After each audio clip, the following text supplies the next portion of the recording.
Hi everyone, this is Isaac Handelman, and I'm going to be presenting on the keyword hegemony.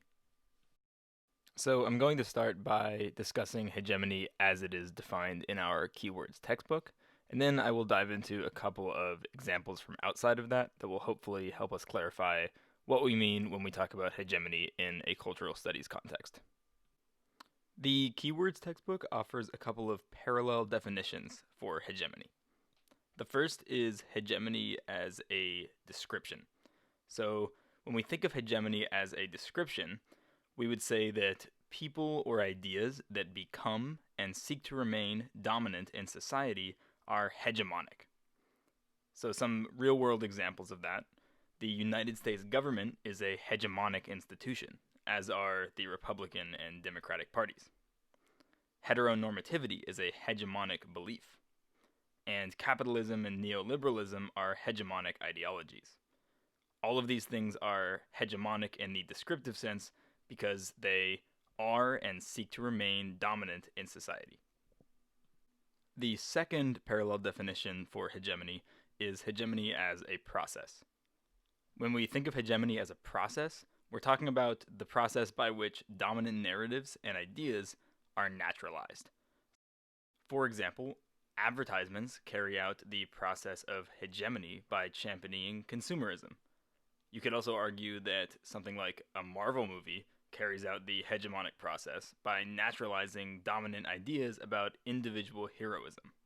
The distinction between these two forms of the definition isn't super important because hegemony is hegemony, but I think that it is helpful to think about hegemonic things maintaining their dominance in society through hegemony as a process. Now I'm going to highlight a few defining qualities of hegemony as opposed to other ways of thinking about how power and dominance are maintained in society. The first distinction is that hegemony operates along lines of soft power rather than hard power. So hard power is power that is derived through direct material means, like military or police intervention or some form of economic pressure. Soft power, on the other hand, is maintained by making people think or feel a specific thing. It is non-coercive, which leads us directly into the next point, which is that hegemony deals with consent rather than force. In other words, hegemonic power is maintained by subtly encouraging those in subordinate positions to accept their own subordinate role. It deals in ideologies rather than repression. In other words, shaping people to think in ways that maintain the hegemonic order, rather than directly repressing opposition to it. So in summary, the tools of hegemony are words, images, rituals, and practices, the tools of soft power, rather than weapons, courts, and prisons, the tools of hard power. Okay, I'm going to stop regurgitating the keywords textbook now. Let's look at a few examples of the tools of hegemony: words, images, rituals, and practices. One good example of words deployed as a hegemonic tool are headlines, especially clickbaity headlines that encourage you to think in a specific way. Take, for instance, the kinds of headlines that dominate after presidential debates. Who won the debate?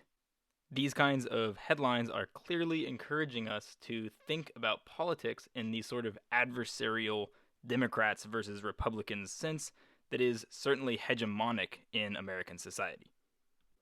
An example of images deployed as a hegemonic tool are web ads.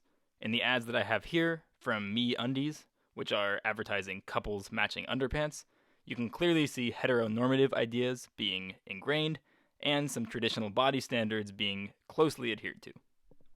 A good example of rituals being deployed as a hegemonic tool are smartphone notifications.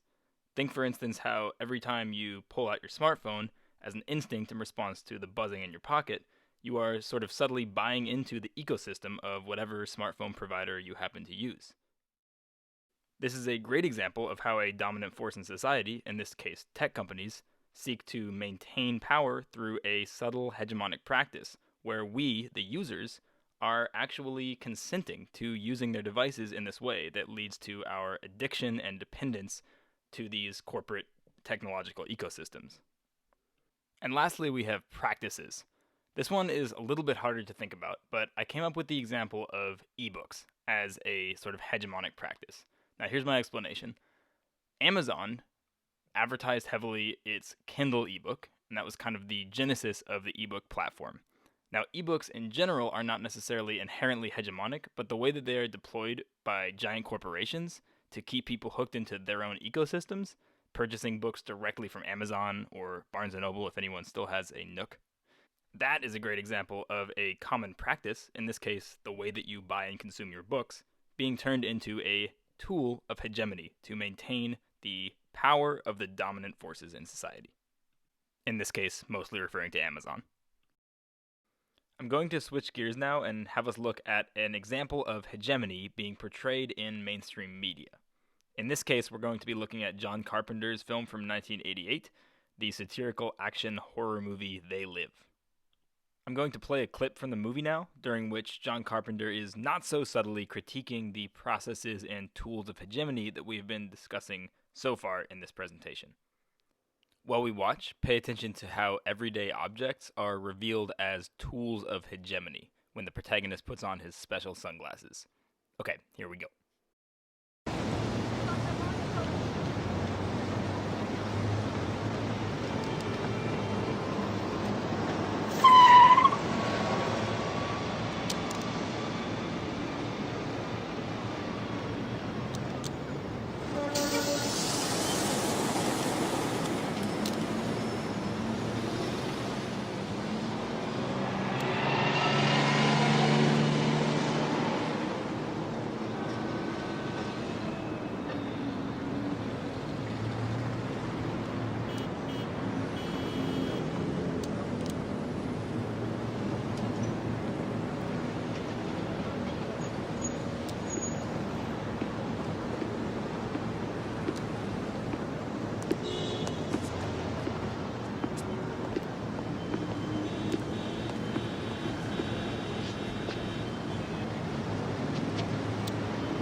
What's your problem?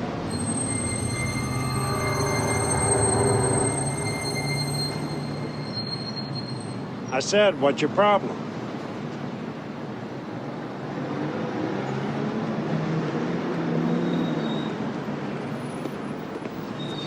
How are you today, sir? Okay, how's it going? Fine, thank you.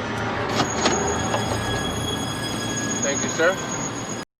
Okay, in this clip, our main character, played by professional wrestler Roddy Piper, by the way, has just discovered that the world is infested by a cabal of interdimensional aliens who pump subliminal messages through advertisements and entertainment sources in order to maintain their dominance over the subordinate human race, who are very much depicted as being subordinate out of their own free will, driven to contentedness by the hegemonic processes of subconscious conditioning. It sounds pretty edgy, but that doesn't mean it's irrelevant. So hopefully you can see how the hegemonic processes portrayed satirically in They Live, though blunter and simpler than the ones that we find in our reality, are not fundamentally different. And it's part of our job as cultural studies practitioners to study hegemony and understand how it operates on us and our fellow people. Thank you all for watching my presentation, which was most definitely not as entertaining as They Live, and I look forward to discussing this with you all more.